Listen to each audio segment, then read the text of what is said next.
Welcome to Blizzard Fire. We hope this video helps fire up your solution. In this video, I will show how to service an Audi A3 easy method. Start by preparing your workspace and collecting tools like a jack stands, 10mm and 13mm sockets, a torque wrench, gloves, and replacement parts. Keep a clean tray for fasteners and label parts as you remove them. Move methodically through inspection, fluid changes, and wear item replacement, and check torque specs as you reassemble to ensure safe, reliable results.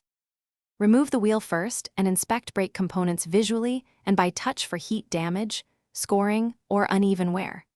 Replace brake pads and hardware in matched pairs and measure rotor thickness before deciding on machining or replacement.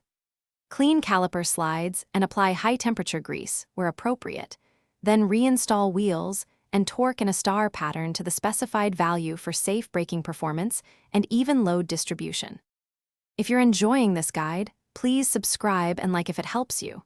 Quick recommendation: the Oala water bottle keeps you hydrated anywhere while you work, with a leak-proof lid and handy carry feature that fits a cup holder. It makes long projects easier and keeps brakes simple and refreshing.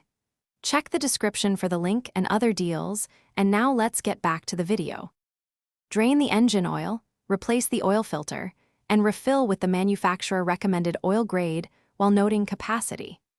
Inspect coolant for clarity and proper mixture, and service the cooling system if you find rust, oil, or sludge contamination. Swap the engine air filter and cabin filter to restore airflow and HVAC performance, and reset service indicators if applicable to keep maintenance records accurate and systems functioning efficiently. Thanks for watching. If you found this helpful, don't forget to like and subscribe.